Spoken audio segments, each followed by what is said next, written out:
boss. Yeah. But first time in Mexico actually, and today I would love to talk about Open Forest Protocol. I can also answer some questions about NEAR if that's the next L1 you're trying to invest in.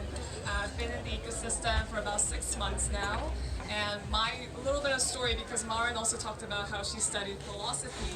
I was actually in grad school, did my second master in Chinese philosophy, was supposed to do a PhD in Hong Kong, and then I quit because someone said, hey, do you want to work full-time in crypto? And I said, like, yeah, I want to make money. I'm sick and tired of being poor.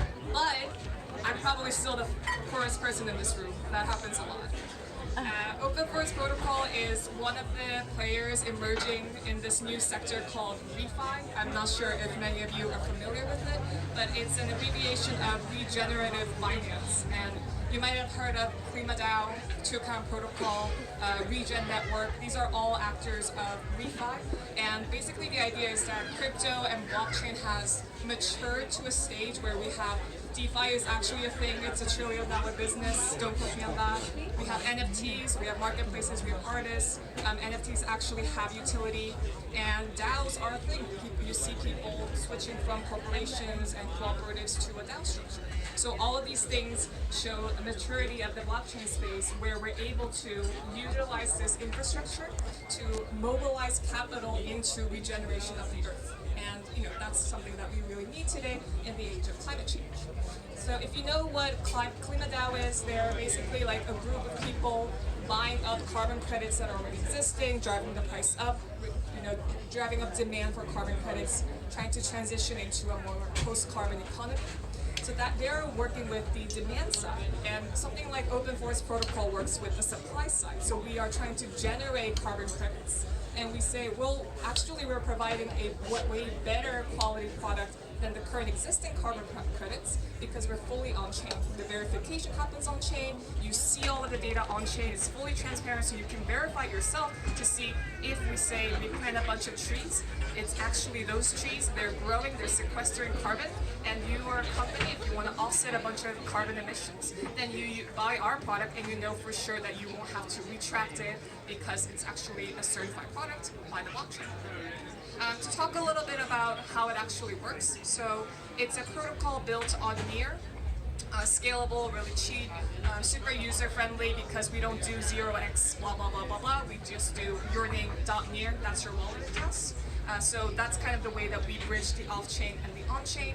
And the idea is that, say you have a forest project, you want to plant a bunch of trees, you want to conserve your forest, make sure that no one's deforesting it, no one's taking it for wood or timber products, and you want to keep the forest there. You register on the Open Forest Protocol, and we represent your plot of land, GPS, as an NFT. So anytime there's a data upload, there's a change in the information of the metadata, that's reflected in the NFT itself. And you get to have it in your wallet, in your wallet. And then what the data upload, so basically what happens is we're solving a really specific problem in the forestation sector, which is that people want to plant forests. You might have heard of this like trillion tree initiative or whatnot. Everyone wants to plant forests, everyone wants to save the trees, but there is no real way to affordably and accessibly and even more importantly, transparently record all of this data so that everyone knows that trees are actually being planted and you are growing them in the way that you claim that you are. So we are solving this MRV problem, which is for monitoring, reporting, and verification. So we are an MRV system for forests. So people, you can register on the OFP, you register a plot of land, you say, you put in all this data, I'm doing how many ever trees in how many millions of hectares, and then you have an upload cycle, data upload cycle of every 6 months, and then every year for about 5 to 10 years, for as long as your forest project is intact, for the entire life cycle, and you put in a bunch of information, mostly over en masse. So the height of the tree, the diameter, how much it has grown, and then you upload it every cycle. And then that's the end for the forest project side.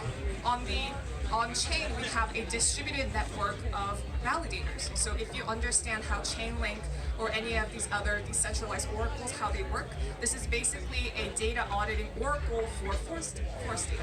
So we have a distributed network of validators. These are satellite companies. These are companies that are working with existing carbon accreditation systems. So they take that data that their forests have registered on their NFT. and then they say this is true or this is false based on the technology that they're reviewing. So whether that's drone, satellite, IoT. And then once the data validation cycle has passed, well then you have a forest project that says your tree has grown this much, and past 5 years it has grown this much. You have the entire data history of your forest. And then, so this already solves a problem within the forestation sector, which is that people are small and mid-sized forests cannot access MRV because right now it's centralized through a handful of agencies. So you have to pay a lot of money, and it's labor intensive. They send out people to your forest and they measure it themselves. It takes forever. It's really expensive. So if you have a backyard forest that you want to grow, you can't do that with existing agencies. So we make it super accessible and affordable by providing the technology on the blockchain.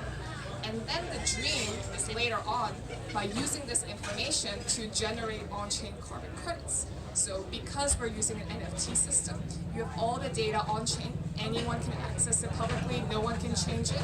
That means that when you have a carbon credit, 1 ton of carbon sequestered from this forest project, and you're a company like McDonald's, you're an airline company that wants to offset your emissions, you say, I want to buy this carbon credit because all the data is there and no one can say that I actually did sequester carbon where there isn't carbon sequestered. So by guaranteeing transparency through the blockchain, we're trying to solve trying to kill 2 birds at the same time, which is the problem on the forest project operator side where they don't have access to affordable MRV. So we say, hey, here's a really easy to use tool, really cheap. Everyone go forest, protect your forest or plant a bunch of trees. We're helping scale forestation, basically trying to solve the carbon neutrality problem by 2050, trying to draw a rule. At the same time, we're also saying, hey, you can do good and make money too because you're generating a bunch of carbon credits, which will only be a growing market in the future, and a lot of companies will want to buy from you. So that's the entire idea of Open Forest Protocol. I'm really happy to be here today. I want to say shout out to Oscar from Van Campino. He said he let me go here. We met at NearCon. I'm super thankful for him to have invited me. And I was really nice. I thought it was a nice opportunity because I heard there are a bunch of refi projects in Tulum actually. Some people doing like regenerative restoration of villages and whatnot. And I would love, if you're working on a regenerative project like that, if you're using blockchain, I'd love to connect. The space is so small, it's so early. We say we're early, but this is really early. And this is going to take a couple of cycles to really emerge and become the new frontier. So I'd love to make friends while I'm here. And thank you so much. If you have questions, I'll take them. Woo! Well done, bud. Questions?